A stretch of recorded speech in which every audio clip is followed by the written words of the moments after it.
Повлечените 250 милиони евро од Будимпешта за кредитирање на бизнисот лежат како мртов капитал. Владата и банките во клинч.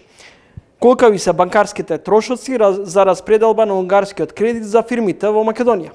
Дали владата ќе ги субвенционира? Надворешниот долг и дефицит растат со неизвестност за одржливост на јавните финанси. Во наредните минути разговарам со професор Благица Петревски. Добре дојдете во емисијата. Добре најдов и благодарам на поканата. Подолг период главна тема во фокусот на вниманието е кредитот од Унгарија и темата околу кредитирањето и можниот договор меѓу владата и банките. Дали банкарските трошоци за сервисирање на унгарскиот заем може да ги направат скапи парите од Будимпешта и како ја гледате тука улогата на владата во однос на субвенционирањето со намера предпоставам да се демонстрира дека сепак кредитната линија е релативно ниска? Каматната стапка. Така, во последните 3 месеци јас мислам дека главна тема на дискусија е унгарскиот кредит и веќе оваа дискусија исклучиво е на техничко ниво, односно ние денес разговараме за само еден мал сегмент, а тоа се какви ќе бидат условите на кредитот. Меѓутоа, поголемата слика за која ќе биде намената на овие средства некако останува недоволно издискутирана и истовремено постои недостиг на информации како и соодветни анализи. Зошто ова го зборувам? Затоа што ова не се банкарски кредити помеѓу една компанија и една банка. Ова се банкарски кредити кои што чија нивна цел е да поттикнат инвестициски циклус и се наменети за производни компании. Меѓутоа, каков ќе биде импактот, затоа што крајната цел е да се поттикне вкупниот бруто домашен производ, во голема мера ќе зависи од кого ние го таргетираме. Дали ние таргетираме комплетно нови инвестициски циклуси, нови инвестиции или сепак ќе бидат тоа и за инвестиции кои што биле во план и кои што секако ќе се случиле без разлика дали ние ќе бидат кредитите или не. Ова е многу значајно за вкупниот ефект и врз бруто домашниот производ и врз извозот. Дополнително, многу е значајно кој тип на компании ќе бидат, во кои сектори ќе бидат тие компании, дали ќе се води сметка за равномерниот регионален развој и да имаат пристап до овие компании и оние компании кои во моментот можеби се поризични или немаат доволно можност да доспеат до овие кредити. Дали ќе биде скапа или не, тоа се пазарни услови. Ако за некого, она што за некого значи скапо, за друг е ефтино и обратно. Господин Петревски, во јавноста има поделени мислења дека од една страна дека владата се меша во кредитните политики на банките и врши политички притисок, од друга страна пак владата порачува дека може би е добро банките да демонстрираат поголема општествена одговорност. Кој е вашиот став? Така, од страната на владата легитимно е тоа дека владата е таа која што ги зема средствата од даночните обврзници во име на компаниите и легитимно е да бара одредени услови затоа што практично ги дава на банките и владата е таа која што ја плаќа каматната стапка крајна. Меѓутоа, истовремено, сметам дека грешката која што во моментот се прави е тоа што владата влегува во преговори со банкарскиот сектор на ниво на здружение, а не на ниво на индивидуални банки, затоа што сепак и помеѓу банките веројатно треба да се применат тие пазарни механизми и таа профитна логика. Ако за една банка одредени услови не функционираат, веројатно за друга банка таквите услови би функционирале и на страната на владата легитимно е да, земајќи предвид дека тоа се пари од даночните обврзници, легитимно е да бара да бидат тие по што поповолни услови. Меѓутоа, исто така, од друга страна, ме прашавте дали е фер да се бара одредена солидарност од банкарскиот сектор. Легитимно е да бараме одредена солидарност, меѓутоа треба да знаеме дека и банкарскиот сектор се ентитети кои што се профитно ориентирани и нивната крајна цел е да го максимизираат профитот и од тука ние може да очекуваме, меѓутоа сепак сметам дека не треба да биде многу надежно дека банкарскиот сектор треба да премине во улога на солидарност, сепак треба да води сметка за покривање и на своите трошоци, меѓутоа и за ризиците кои што ги презема. Под предпоставка дека владата и банките ќе се договорат, да речеме со каматна стапка од 2,7 или 2,9, дали тоа доволно ќе биде да им помогне на бизнис, да биде од помош за стопанството. Видете, во моментот просечната каматна стапка на кредитите е 4,9%, што е значајно над оваа стапка за која што дискутираме, дали е 3,25 или нешто под 3%.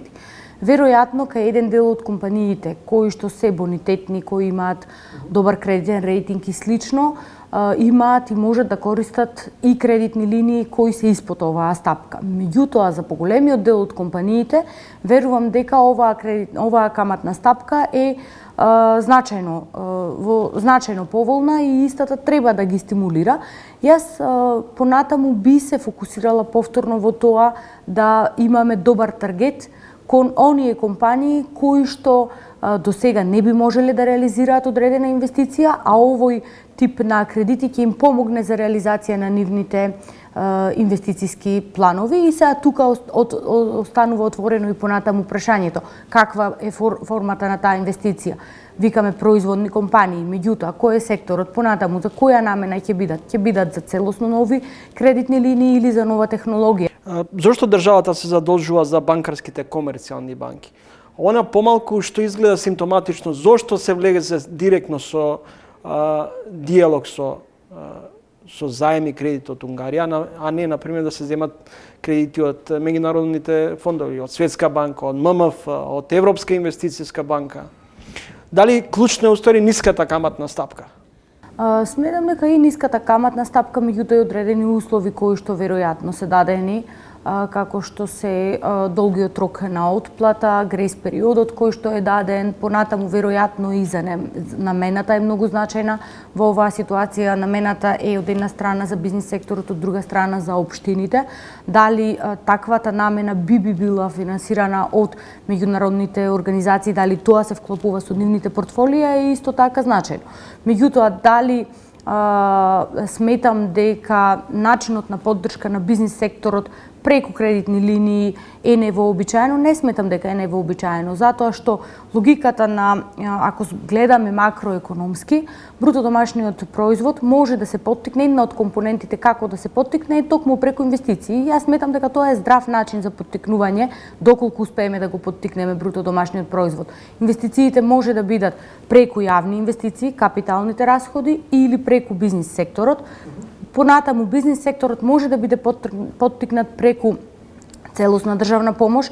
Тоа беше, например, да направиме паралела планот за економски раст, или може да биде поттикнат преку ваква форма на линии кои ќе дадат дополнителен пристап на капитал, но многу значајно кога веќе и правиме паралела со планот за економски раст е да успееме да поттикнеме нов инвестициски циклус. Затоа што планот за економски раст ја имаше истата цел, меѓутоа на крај ефективноста беше многу мала или воопшто ја немаше, само кај одредени индикатори, затоа што истите беа дадени во проекти чија инвестиција веќе била настаната.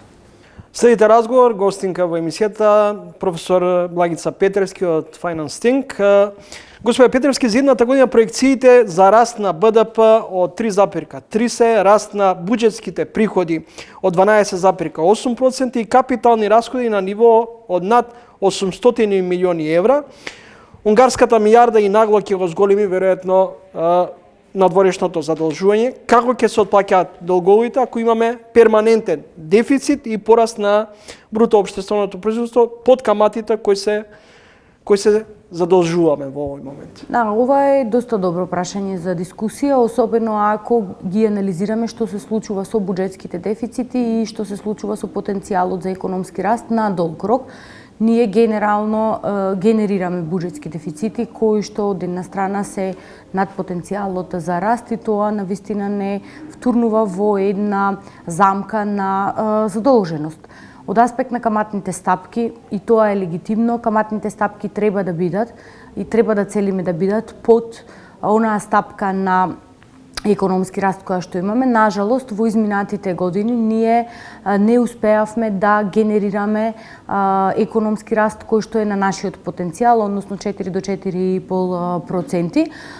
Еден дел е заради турбулентните години поврзани со кризите, меѓутоа еден дел е и затоа што ние имаме генерално слабост во имплементација на реформи и повторно и повторно нас ни се повторува една ситуација каде што ние генерираме дефицити кои што не неопходно ја поттикнуваат конкурентноста и продуктивноста на економијата, што треба да биде клучна цел. Вие може да се задолжувате, меѓутоа доколку таквото задолжување е насочено во поттикнување на економскиот раст, во поттикнување на конкурентноста, тоа значи дека во моментот кога ќе треба да ги исплаќате тие земени кредити, ќе имате потенцијал тоа да го направите. Нажалост, во изминатите години и тековно во моментот гледаме дека владите не посегнуваат по тоа да се откажат од одредени популистички мерки и политички мерки кои што не одат во насока на јакнење на конкурентноста. Например, во тековната влада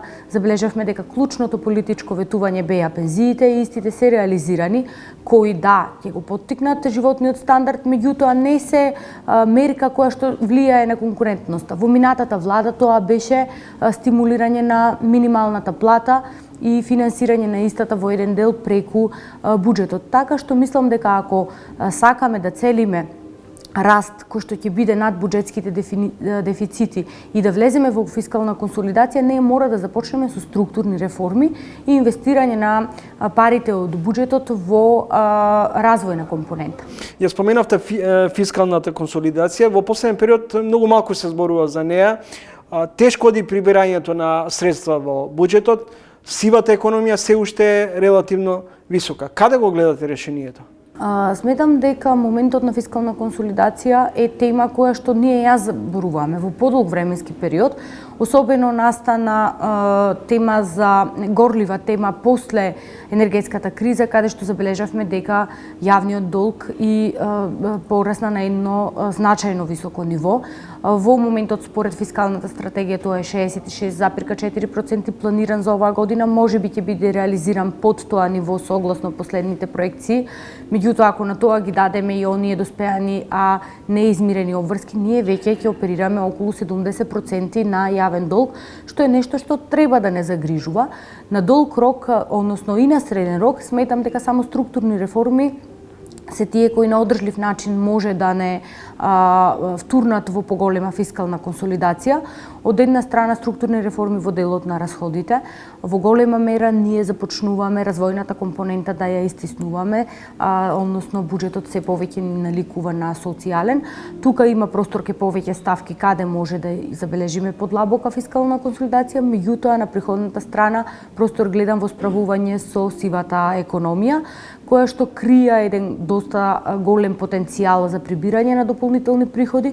Во моментот гледаме политичка волја и намера, меѓутоа треба да бидеме и свесни дека борбата со сивата економија нема преку ноќ можеби да ги даде тие резултати, но некаде треба да започнеме. Што доколку долгот продолжи да расте? Многу близко сме до 70%. Како ќе ги сервисираме долговите и дел од доспеаните пари кои треба и кредити кои допрва треба да ги отплаќаме? Едно од решенијата е ние навистина да се трудиме растот на бруто домашниот производ да го засилиме во следниот период. Тоа е на приходната страна. Меѓутоа на расходната страна има простор за дополнителна консолидација. Например, ставките за субвенции може дополнително да се реструктурираат. Понатаму треба да имаме внимателност во делот на ставките што значат исплати на социјални бенефиции. И во тој дел имаме простор понатамошно да се консолидираме. Во делот на платите не може да растат повеќе од продуктивноста особено продуктивноста на јавната администрација која е стагнантна или е надолна. Треба да бидеме внимателни со тие политики. Така што она што го упатува како намера фискалната стратегија е дека во следниот период фискалната консолидација ќе следи. Со предлог буџетот за 2025 е проектиран буџетски дефицит од 672,3 милиони евра, надворешни задолжувања кои стигаат за наплата од 801,6 милиони евра, отплата на домашниот долг треба да изнесува 274,8 милиони евра. Во буџетот за 2025 година ни фалат речиси 1,7 милиарди евра. Што ќе правиме? Ќе позајмуваме повторно, ќе се задолжуваме? Да, што ме во буџетот, проектираниот буџет за 2025 година, буџетскиот дефицит е 4% од бруто домашен производ, нешто понизок од она што е проектиран за оваа година, и таа фискална консолидација која зборуваме дека е намерата да се консолидираме. Што има буџетски дефицит, веројатно дека ќе мора од некаде да го финансираме тој буџетски дефицит. Тоа значи дека и вие имате помалку приходи во однос на она што имате расходи, и тоа треба да го финансирате од некаде. Главно е преку домашно задолжување и веројатно странско задолжување. Имаме, анализирајќи одредени податоци, ние повеќе имаме расходи, и сега се поставува прашањето, имаме ли економски потенцијал ова темпо да го одржиме?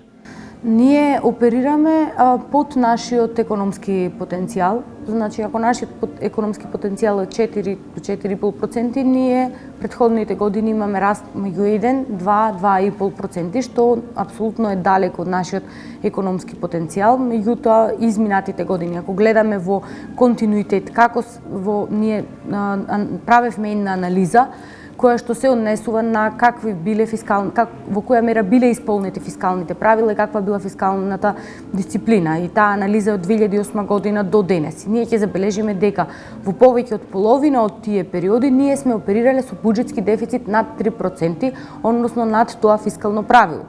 Во истиот тој период ние сме имале во континуитет, во просек, повисоки расходи од она што ние сме имале потенцијал да прибериме, и на таков начин ние во континуитет сме воделе постојано експанзивна фискална политика, и фискалната политика која треба да биде контрациклична, а не проциклична, не секогаш била применувана, и моментално ова што го гледаме е резултат на целокупна една повеќе од деценија функционирање на ваков начин на фискалната политика.